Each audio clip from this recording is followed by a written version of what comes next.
This show is part of the HeadStuff podcast network.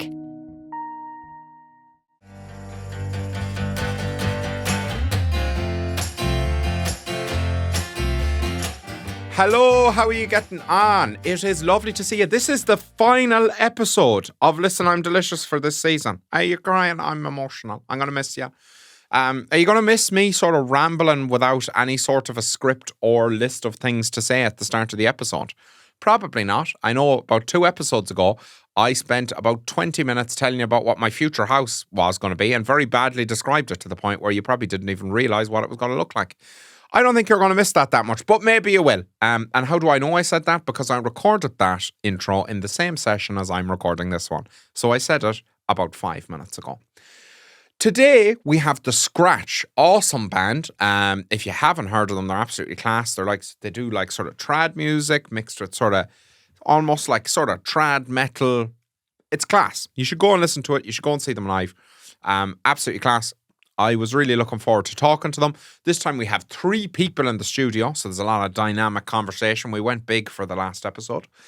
And yeah, it's really interesting. We talk about creativity towards the end. So anybody who's interested in, you know, them talking about music and stuff and us talking about creativity and all that sort of stuff, that is towards the end of the podcast.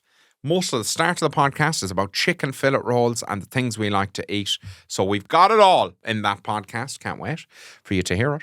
And yeah, I don't want to keep you too long because we had a good long chat and they're great lads. So I think you should have a listen to both their music and to them talking. And yeah, I just want to say, you know, happy Christmas. It's probably nearly Christmas now. I think this is going out just before Christmas. So happy Christmas. I love you. And yeah, look after yourself. It's a tough time of year for some. Great time of year for some. Medium time of year for most. So whichever of those categories you fall into, just look after yourself over the holiday season. Make sure you enjoy yourself as best you can.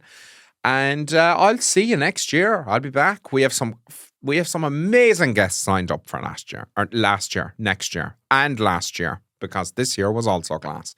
But we have some really cool guests lined up for next year. I absolutely can't wait to share them with you.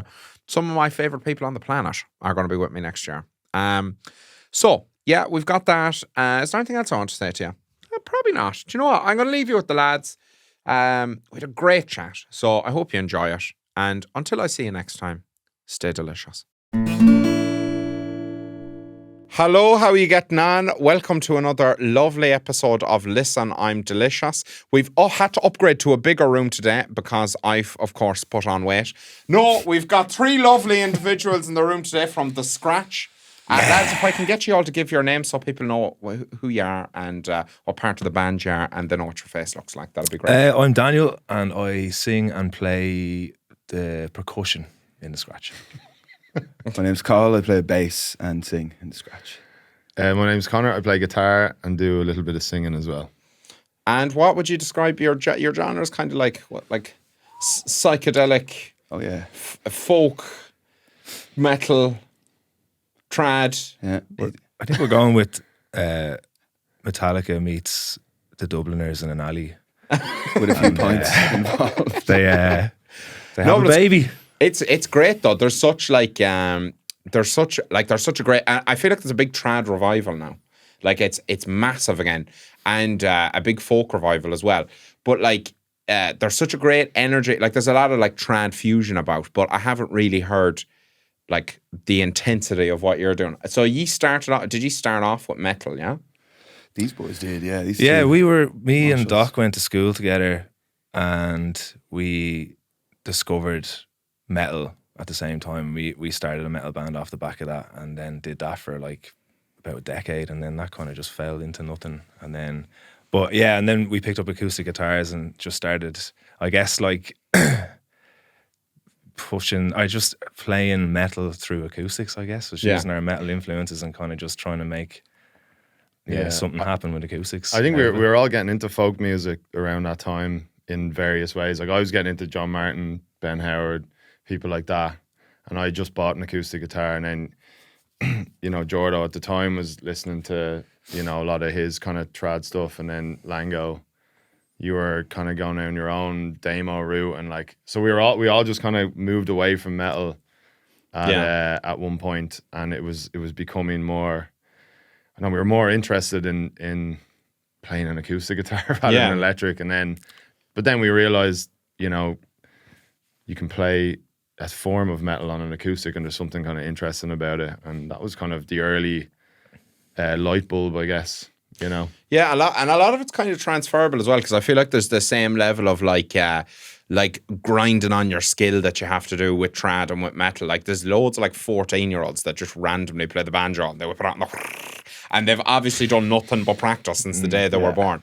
There's so much like virtuosity in both of those genres. We're kind of light on the snacks today, so we haven't brought like 14 dinners into the room. We've got maybe some favourite drinks and some favourite snacks. So what have you got to present me here? Right, I'm very excited to see what you're I've into. got this is, seeing as we're coming into Christmas, this is my the Dockery Christmas special. Okay. I call it. Classic. We have a bag of King. Oh, lovely. We have some KP original salted peanuts. So what you Are want to do? these like a dynamic duo, right? Yeah. So what you want to do, right? You want to open that. You want to crush it up. This is like highly experimental. Yeah. You're loving this. Yeah, this is unreal. And you whip This is these science. open, and then you pour a few into the bag. Oh, that's the stuff right there now. Jesus Christ.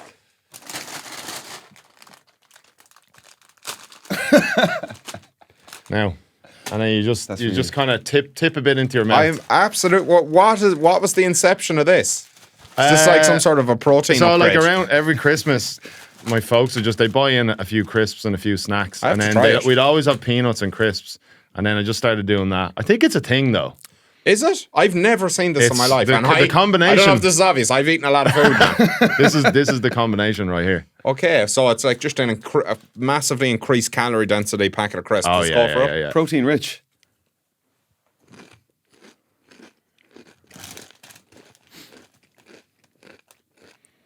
Tense. You'll have to add a lot of this chewing.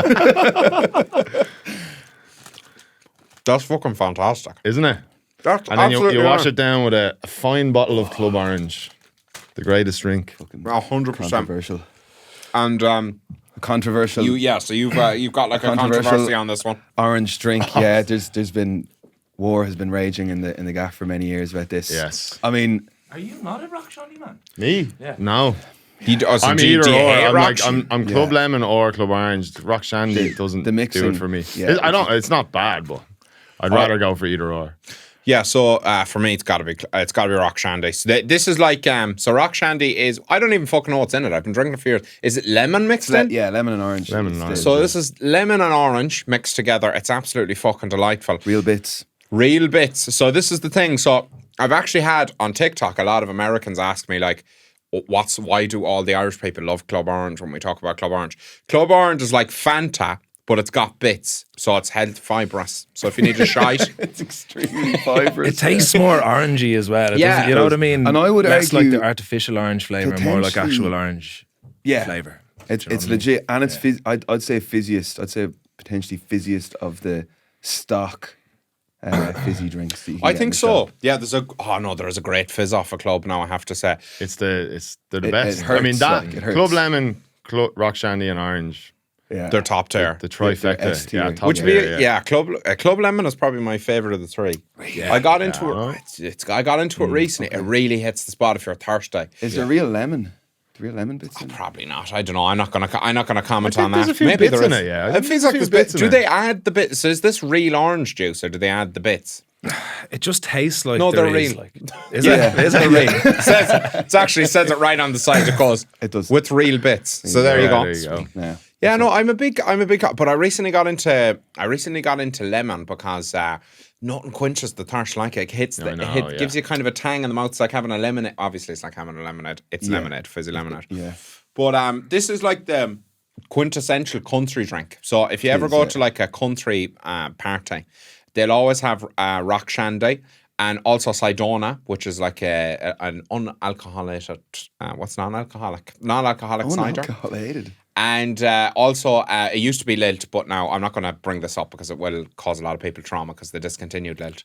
But yeah, you'll have Lilt as well. So yeah, no, excellent choices. I see this man is nursing a Terry's chocolate over orange. here, yeah.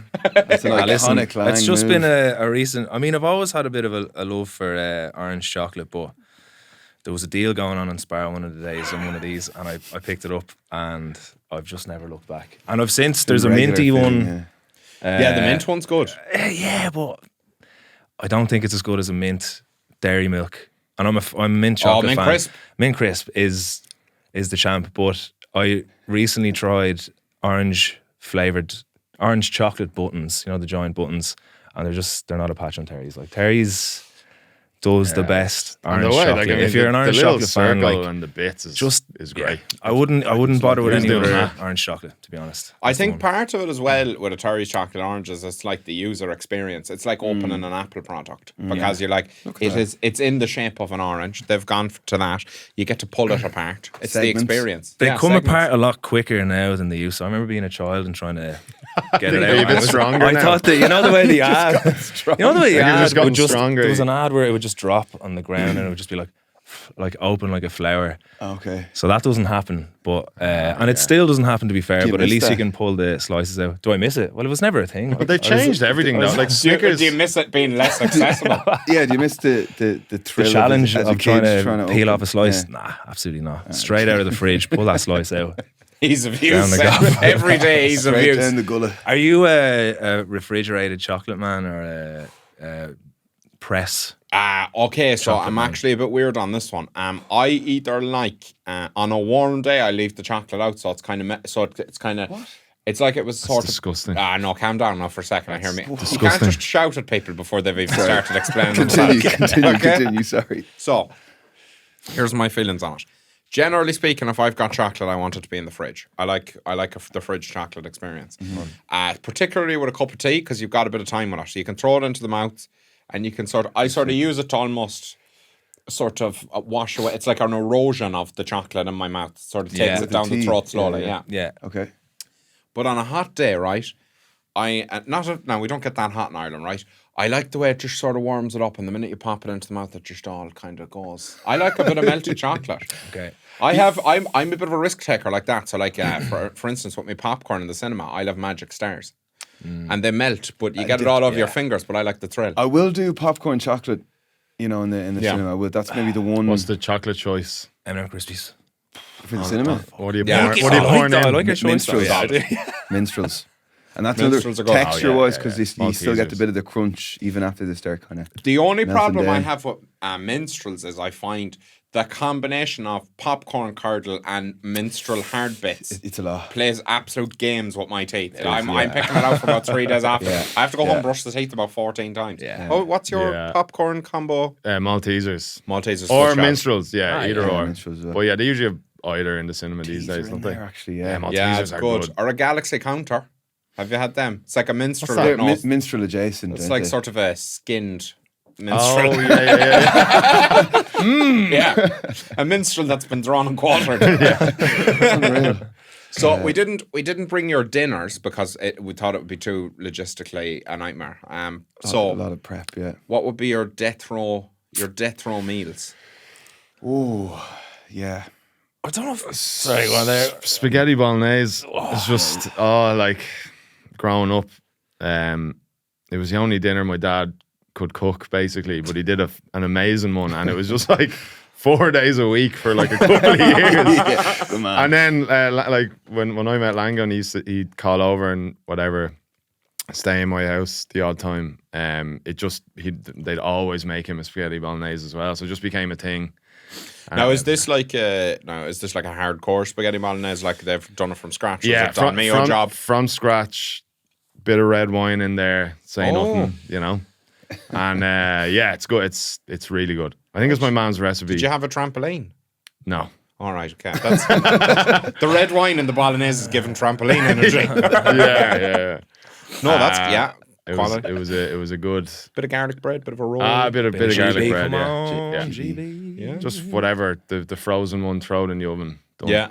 Yeah. 34-cent job. Yeah. Yeah. They're the best. GB, They, GB. no, I swear to God, I tried to upgrade garlic bread. When I started making a bit of money, I said, I'm going to splash the cash now. I'm going to get the Euro garlic bread. Yeah. It's fucking not as nice. Yeah, The yeah. 30-cent one, that's probably neither garlic nor bread, is the actual nicest garlic bread you can It get. is, yeah. Okay, so we'll go this way. Thank you. Well, I don't know if it'd be me debt row meal, but I was gonna bring in a chicken fillet roll with. I don't know how you're gonna feel about this. Oh, but yeah, look, no, But go on. look, it's gonna be just.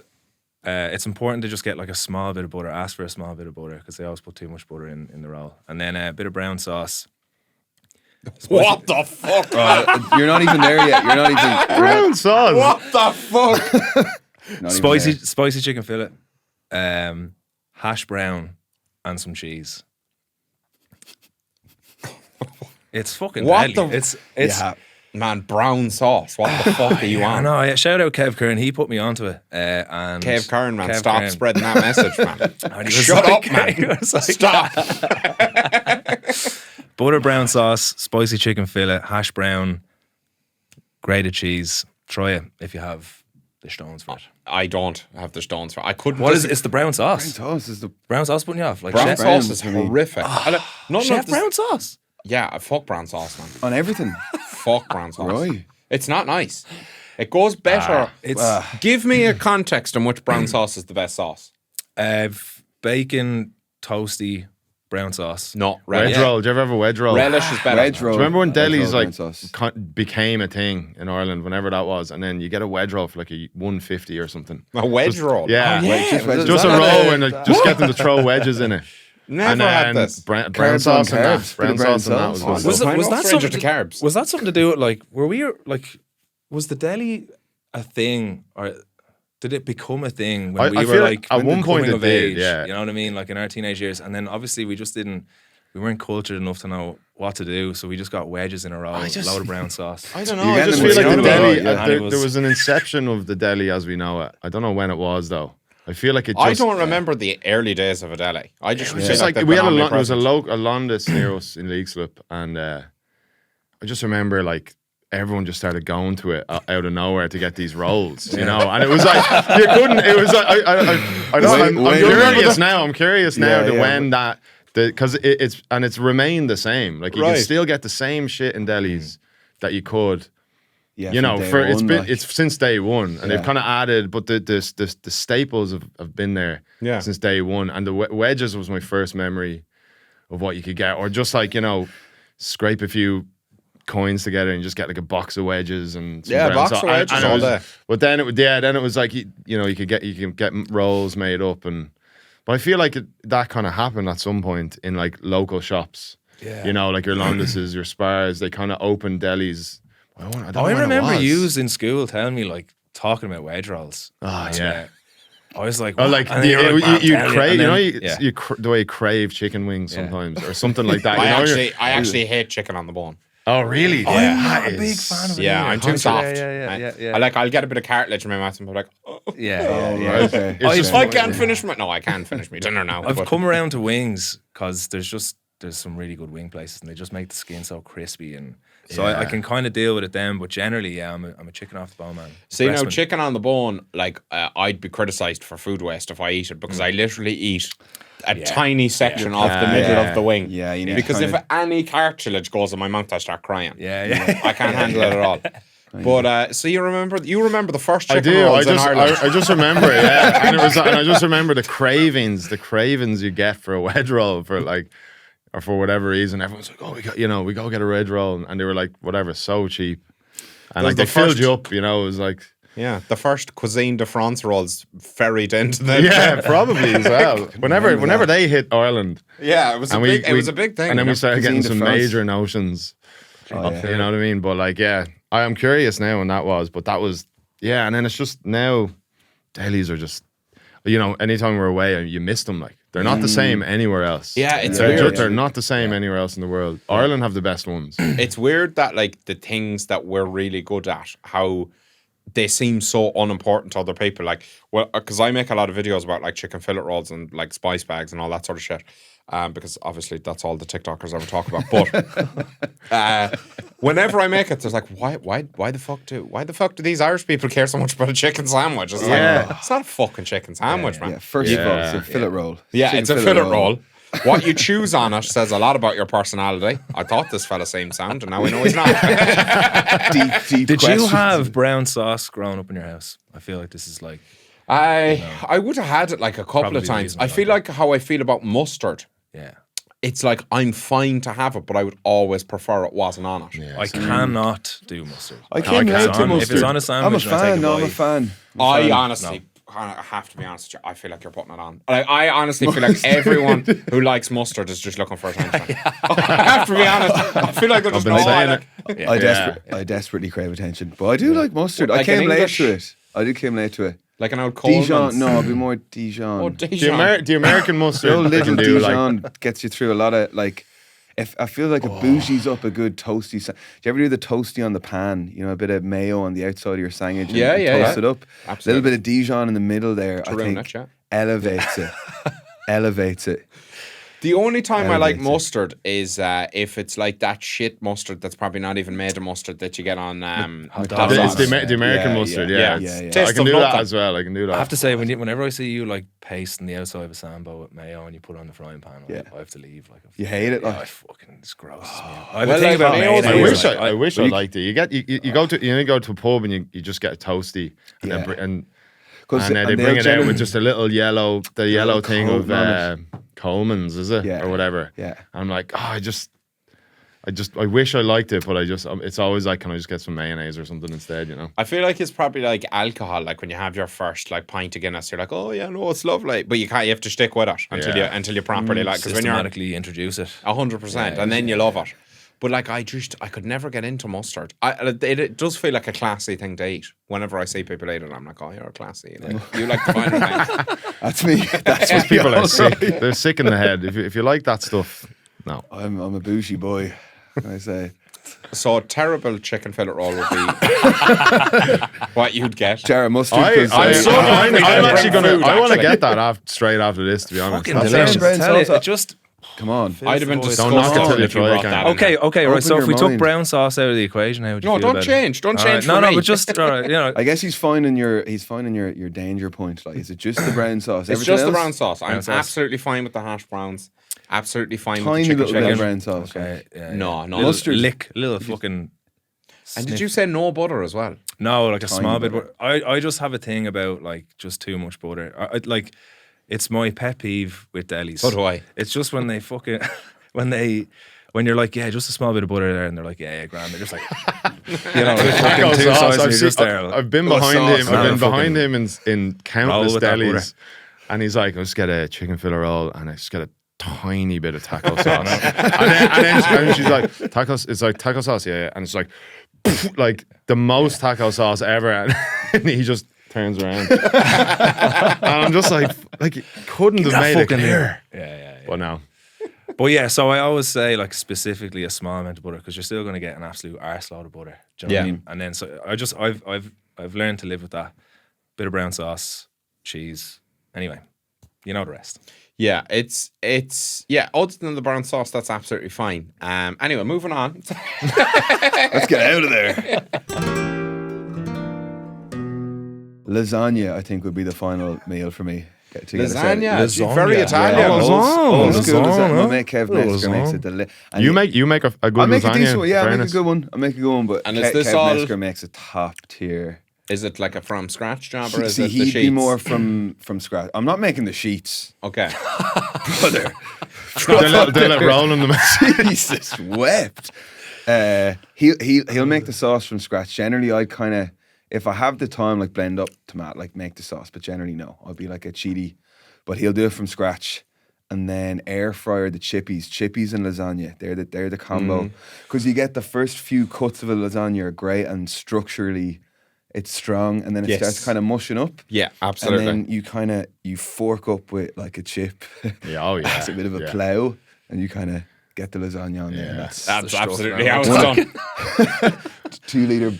put them on in front of you. And, I've done that so many times. Yeah. I know exactly what you're Chip. talking about. Yeah, forklift. Yeah, I've absolutely done chip it. and a lasagna, like Yeah. and the little crusty bit at the side. And You shut want the that off. side as well, the right angle, right, rather than the one in the middle, because that's only got one The edge crust. on it. You want to get two edge. Yeah. At least two edge lasagna. I That's it. totally agree.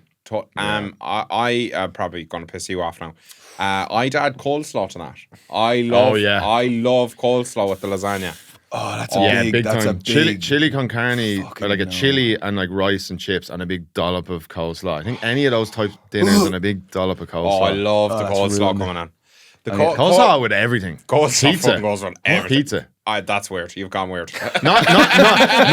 You don't spread it on the crazy. pizza. I gave you too much confidence. No, I was just like, we're the same person.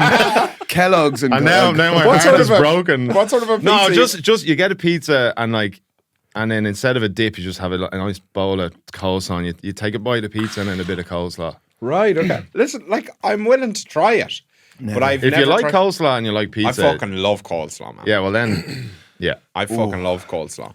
So my chicken fillet roll order is it's like the fattest person's chicken fillet roll order you could possibly get. here, yeah. So it's like basically every calorie you can manage to get onto it.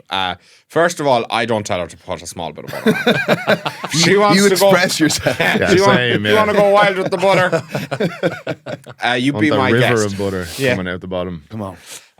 There's a local deli lady to me in Ballinatown. I'm not going to call it out, but she makes the best deli rolls. And do you know when you just find a deli worker who just yes. can read your soul? I'm thinking there's a 100%. lady in Kills Bar that she's not Yeah, there yeah. anymore. Because it's rare. It's Yeah, rare. You're it right. is. Rare. Phenomenal. There used to be a spar beside the Porterhouse, just off Grafton Street. Yeah. And they knocked the whole thing down now, but yeah, there was a guy in there we called the Deli King, and he was still to this day, and it's gone. They knocked it down. So I wonder where he is now. What's he 'cause doing He now? was a bit of a unbelievable. ninja with the fillets as well, wasn't Oh, he? Like, just- he Philip so did perfect. it. Yeah. He wouldn't be doing that mash thing. He'd just be there like. And back when rolls weren't €8 or something, they were like yeah. what are £2 or £3 back then. Oh, It was those are like the days. golden days. Fucking hell. Yeah. Yeah, no, my order would be it'd be I'll actually have a brown roll the odd time. A bit of a health nut. Health guru. Man. Yeah, a bit of a health nut, me. Then butter, and then I do coleslaw, stuffing, spicy chicken fillet, and I'll either have tomato or lettuce. Okay. Alternatively, I have a second roll. So that's if I'm really hungry, I'll have that one. And then if I'm just maybe eating for fun,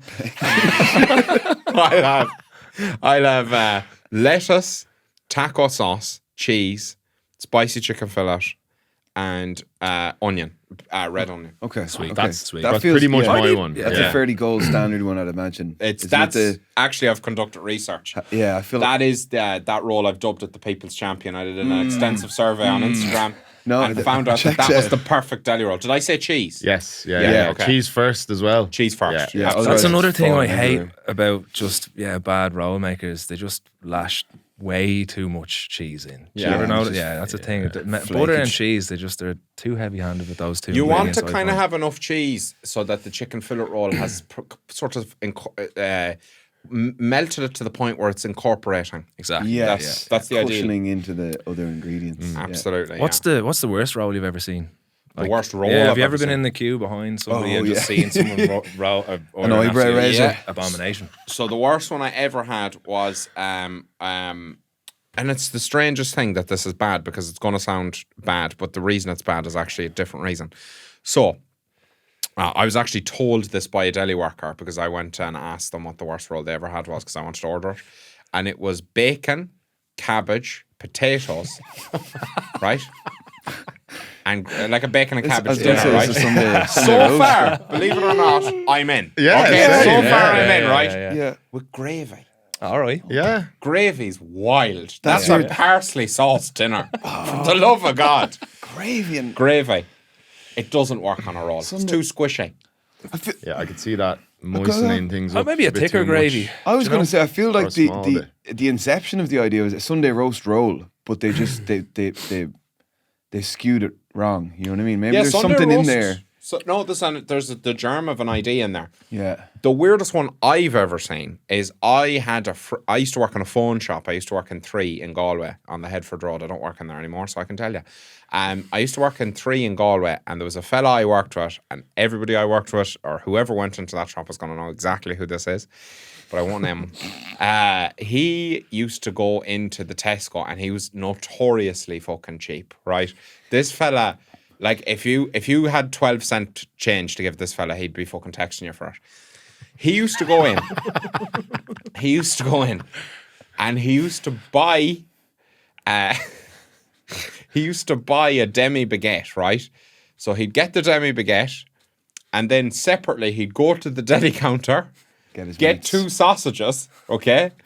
Take the 2 sausages... Then give her the demi-baguette and said, could you put a tiny bit of butter and red sauce on that? And then he'd put the sausages on the roll himself. He said, it's $1.20 cheaper, man. So there you go. Yeah. Do you ever get a crisp roll at the deli? Just get them the get butter the or bag roll crisp. and just buy a bag of crisp and out you go. King crisp Just round sauce. pour it into the roll outside the shop. I kind of, peanuts yeah, as like a well, few you know? peanuts maybe as well, yeah. Protein rich. I mean, I was I've never thinking done about that when you were might get getting them in. I was like, I wonder, because we were mad for King Crisp sambos with brown sauce. Well, me and Kev were anyway. I don't know. Friend of ours. Nobody. Anyway, Yeah. maybe you weren't. Yeah. Do you remember when we were all But I was into- thinking peanuts would be a nice addition to that masterpiece true. of a fucking crisp sandwich. Do you think there's a big difference between Kings and Tayto? I think it's there's like going to be a texture. Americans watching this now. Being like, why the What fuck the did I hell care are we about Manhattan that? are the best. Yeah. Manhattan crisps are the best. Manhattan Saying crisps are it. so good. Yeah. They are absolutely I will toxic, say, though. they're a bit much. They're stingy. It's like an IPA. You need to drink. I can't do them all the time. A King and a Tayto's. I was more on the Tayto buzz for the last couple of years, but I'm kind of going back to King now. I don't think there's a huge difference in taste. I think it's like the crisp itself is different. Okay. I think the Tayto's like a little bit thicker, and like has a more like uniform shape by my calculations. No, I'm interested. And the King is more brittle. Okay, it's a Brittle crisp. But taste wise, they're both fantastic. Very similar, yeah. Yeah. Potato cheese and onion gives you kind of pissy hands, though, doesn't it? Gives you that They're a bit more full on, yeah.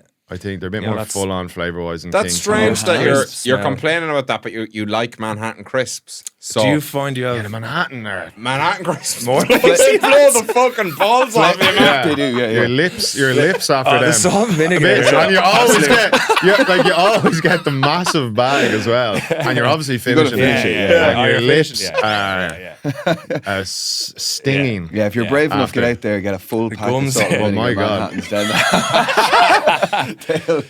That should genuinely the be men like from a the Navy race. SEALs test. Yeah, 100%. Yeah, at the end you go through Hell Week, and then at the end you have to have a full bag of salt and vinegar Manhattan It crisps. gets most of them as well. Yeah, I guess that separates the men from the boys, as they say. They are a good crisp, but I feel like you need your taste buds need to have been annihilated by about 15 pints before you can eat them. Oh, yeah, Jesus. Good stuff. An old Guinness. This is a one for you. It's not quite culinary, I guess it is, but I've been roasted before. Okay. For stouts, if you have a bag of crisps, you have a fresh pint of stout, taking a bit of the cream with the crisp, using your crisp as a little. never seen you do that. Well, you like do a little dip, like dip the Yeah. top. Little salt and vinegar. So I thought you were going to say Salt and something vinegar. much worse. I thought you were going to be one of these Ribena in your Guinness fellas. No, not quite that. No, that's weird, yeah. No, you it? should rightfully are being roasted. Why? It's just you have the crisps and you're drinking a I pint. think and you're then just you playing. You're just playing with yourself. Like you're just. 1 + 1 = 2. Should the crisps are there? The point is there. I don't know. It's Scoop like it the, up. I feel like like a biscuit and tea, with a but Guinness for though, it the has to be pub. bacon fries. And is it true that they're being phased out? Is that Are a they? thing? There's Yes. like a whole So is that bacon real? fries. Bacon fries. The thing they use to make it's actually not the bacon flavor. It's the flavor that makes it smoky. So the smoky flavor that they use is being banned in Europe because it's extremely carcinogenic. Okay. oh, Does that mean bacon fries are still all right then? Because they're not They're not smoky. I bacon think fries. what will happen is they'll just replace that.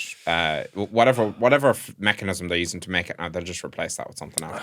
Because it's not made with actual anything. That it's just all fucking chemicals that are ground that are up into a called fucking bacon. yeah. God, Bacon they're good. 94321 has been discontinued. Yeah. But yeah, that's the reason. I shouldn't know that. It's embarrassing how many times somebody brings up, did this happen with food? And I know the exact The real thing. fucking deal. Yeah. You've got I spend food most of lord. my days because I make TikToks. Like I try and make TikToks about like sort of basically like current events that nobody would reasonably give a fuck about. So I spend my entire day just like scrolling around looking for shit news stories that you couldn't possibly be bothered with. And I've picked up so much useless general knowledge about things that are happening in the world. So there you go. It's good pub quiz. You'd be a good man on a pub quiz. No, only if it's about like fucking food that's been discontinued, viral moments of people falling out of their tractor or so. Okay. Other than that, I'm useless. Like I don't know anything about history or anything. Okay. Would you be a man where you read something once and then it's in there, or do you have like an archive of like potential topics to kind of talk about in?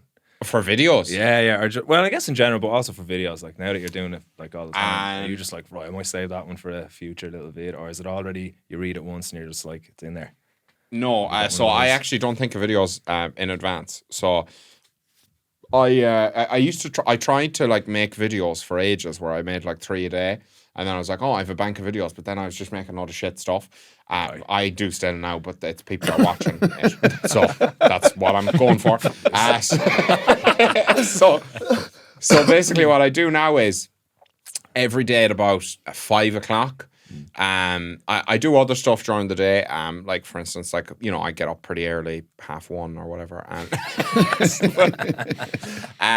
so like I do a lot of I do a lot of YouTube and music and all that sort of stuff during the day, and then I do my TikToks in the evening. So usually at about like 4:30, 5 o'clock, I'll start looking for an idea, and I do have a bank of stuff that I've like sort of thought about doing. But I try and find like a relevant news story first of all, and then by 8 o'clock I aim to have a video up. And I find that if I give myself too much leeway with making videos, that I just don't make them, and they're not funny. So Okay, right. so yeah, I sort of force myself into a 3-hour time slot. So you don't have time to really overthink it as well as That's a problem for me. Is like if I do, there's almost every video that has gone viral for me, I wouldn't have posted if I had time to think about it. I would have gone, that's shit. Yeah. Oh yeah, I'll just remake that and I would have ruined it. So it's better to just, and people love shit videos now. Yeah. People don't want to watch quality anymore. They don't want they don't want like a heartfelt movie, a thought-provoking anything. Yeah. They want to watch somebody go, fucking why are the sweets all small now? Try cannot have Christmas. The more ratchet, yeah. I give them what they want. So, but yeah, some of them are like more comedy videos, and those ones, I will sort of come up with ideas. But usually, I don't like any of the ones that I've kept. So I end up just deleting the note that I put them all in, and then coming up with something on the day that I use. So Just do it. yeah. How do you find with music stuff? Do you like how do you come upon inspiration for things? Do you force yourself into any because I love the idea of like forcing myself into where I have to have something done and my options to do it are limited. Yeah, I think that's kind of what we're doing now a little bit. It's like putting a kind of like a schedule together of our schedule for being creative. We're gonna do it these days, and then our goal, our like cutoff point is like this date because we're gonna go in and record the album. And, Yeah. I personally definitely prefer that. And then the least, I think, when all the options are open, it can be a bit overwhelming.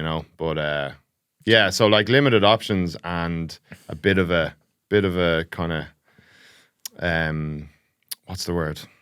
Of a deadline. Deadline. Sorry, deadline. Yeah, What are and those it's kind things? of like the anti-creative thing, but like in many ways. But I don't know. I think if you keep showing up, some days nothing happens. But then I think if you just keep showing up and all the way up until whatever your deadline is, you're gonna have some good stuff. You just trust that you will. Trust that it'll come together. Absolutely.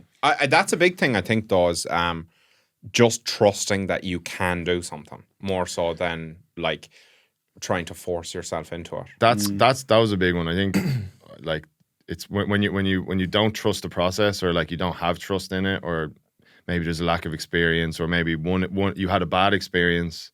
I think I feel like now I think we all trust the process more than we ever have, so it's easier to do that. Yeah, makes it easier to do that, and just knowing in the back of your mind that this is going to be good and we're gonna get there. You know? It'd be class to like, because I can really relate to the overthinking thing, and I'm sure most creative people can. Like, there's a very small period where I go from loving an idea to like hating it, and like not even wanting to, just being embarrassed by it, you know. and you kind of need it to be out there, I feel like, to accept it. And that's it, And I'd love if we could just like record a tune and it's just like, well, that's it. It's you know, it's done. But unfortunately, like, we have to, you know, I guess putting an album together, there's just a lot more prep to go in. So the best thing that we've come up with is just a deadline. It's like, all right, we're going into the studio at this time, so whatever you have, let's just roll with that kind of thing. And it kind of just gets you in the creative mindset and a bit out of the critiquing head a bit, I guess. You know? Kind of saving I think like being in the studio is,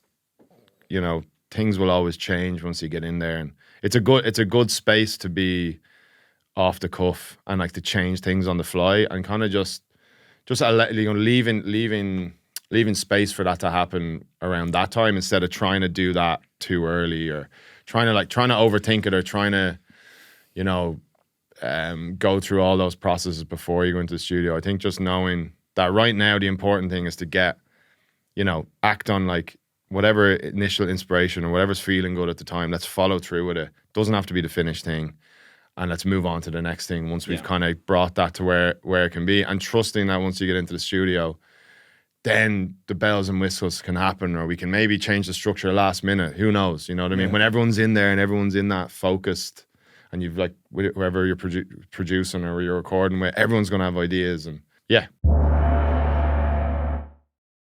And so if you're going in to record an album, then is your goal to go in with are you sort of like writing a shit ton of songs and then sort of deciding what kind of grabs you afterwards, or are you sort of going, I don't really like that idea? Like, do you kill things off fairly early, or are you writing like a load of songs and then kind of cutting it down to a few? Yeah, it's more having a load of songs, really. Yeah. Like, I guess you start collecting a song library, I guess, as soon as the last album is done. You know, there's going to be ideas, be they voice notes or something more developed. So we've just been kind of collecting them and then constantly rearranging certain ideas. You know, you kind of almost like a fantasy football league. You know, you have your top. Yeah. You're like, oh, those 6 or 7, I'm pretty confident will definitely be in, or, you know, and these other 6 are like maybe 2 or 3 of them kind of come in. So it's kind of always changing depending on what we're, like Doc was saying, there's some songs that we probably have to a place where they're probably ready to go. So you kind of leave them in the back of your mind and move on to other stuff. But it's like, even you were talking about like trust there. So it's like your instincts, you know, you're trying to just hone your instincts for that 2-week period when you're in the studio, you know, and that's where the maybe more disciplined side of it comes in, where you're just like, we're just going to spend this week working on a bunch of stuff. It's kind of more ambiguous what the goal is of that. It's just like, let's just work on music, you know, and writing, so that when you get to that 2-week phase where it's pretty intense or whatever, you have this library of stuff that you've worked on and everyone's really comfortable with all of the material. So that kind of magic can happen, I guess, in the studio. Because like there's stuff, I mean, you'd be pulling lyrics from stuff, you know, suddenly it's like, oh, a song from like a year ago, that verse works over this, or some riff, it's like, oh, that part they were missing at the end, maybe you could clang that into it, and suddenly you've got an arrangement there that works, you know. I guess is kind of the process. Yeah, definitely. Yeah. I think, like trying to, I think one thing we've learned is just, you just never know, you know, you never know what's going to work. Like when you when you might work on something and then out of nowhere, a couple of weeks later, you just hate it. Yeah. You know, but that thing could end up being your favorite, in the context of whatever album you're doing, that could end up being your favorite song and could end up even being your most popular song, you know? So it's like, just, I guess really trying not to overthink it as much as possible, and just trying to follow through with ideas, you know, and put some sort of context to whatever idea you have, and at least that's a starting point. It can always change, you know what I mean? And it's just a good habit to get into. I'd say even for you creatively, like, you know, just finishing videos is just a good thing to do, whether you lose them, whether you use them or not. I think that just getting into the habit of doing that and then reflecting is a good muscle to train. Yeah, it's. I think that's one of the things that's really good about TikTok as a platform is like, you know, people don't like it for various reasons, but it's really good for creative people, I think, because you can just get immediate feedback on something, like just an That idea. too, Yeah. And then you go, oh shit, that's actually people enjoy that idea, or people and maybe, actually I thought that was a bit shit, but apparently it's not. It's it is interesting. I think that you can get that now, because I think you know, one thing, especially with music, that holds a lot of people back, because I'm releasing music soon as well, and one of the things that stopped me for a lot of years is I wrote a load of stuff, recorded it, and then I was busy with other things, and I'd go back and listen to it and do I really want to fucking one of the things that's really good about, I think that holds people back, is just overanalyzing things, and it's so much easier when you've put something out there to see what's good about it. Once people have listened to it, you kind of go, maybe that bit I was a bit too fussy about that, or blah blah blah. And I think you drive yourself mental when it's in your own head. So I think it's great to just fucking get something to somebody as quick as you can. Just put it out there and have people see it. We did a US tour recently, and we kind of played a somewhat unfinished song. That was the first time we'd ever done that, you know. And I guess you're always in a, you know, historically in bands, I'd say you're kind of terrified of that approach of like putting something out before it's done, or like you're almost afraid to get that immediate feedback, because maybe you put a lot of, you know, your heart and soul into this piece of music, and then you know, nobody actually cares about it, you know, which happens all the time. But yeah, we did on a tour, and it was, I mean, it was ready to go as a tune, but we wanted that immediate feedback for the first time. Yeah. And we wanted to try that out, and it was actually really, really good. It was like really positive. It was like certain parts of the song, you know, it was just, we're feeling good, and then certain parts you could feel a reaction from the crowd, and you're like, oh, this isn't even finished yet, and it's getting a kind of a reaction. That was like really, it's just really encouraging. Yeah, for sure. You know, but actually a part of that song that I probably would have started overthinking ended up like eliciting like exactly the biggest response during it, and I was like, all right, maybe it's not shy. And that's, you know, that's it. It's like you think, you know, obviously you're writing music for yourself, and you know, but it's a balance between for yourself and just like, you know, you want people to like it as well. And if it's your career, you need people to like it to some extent, you know. So it's that fine balance of like not writing for other people, but also that feedback is important, you know. Yeah, and for sure. You know, because you don't want to, if you put out an album and nobody cares, like that's, you know, your career is not going to be in a good place. There's you know? this romantic idea, I think, though, about like creative work, that it's you know, it's all about you, and it's your expression and stuff like that. And the reality is that it's a sort of a mixture of a lot of things. There's a big part of it that's you, but there's also a big part of it that you know, something has to be understandable to people. Something has to be, you might want to, like, you might want to do a fucking 45-minute, you know, one track album that's fucking just you playing one note over and screaming about your dad over it. But that's not necessarily going to give you a career. How did you know? I feel seen. But it is a weird place to be in, where you're you know, once you're doing something professionally, it is a hard balance to strike between giving people, you know, to some extent, who have put you where you are, what they want and what they probably deserve, and also sort of trying to do your own thing.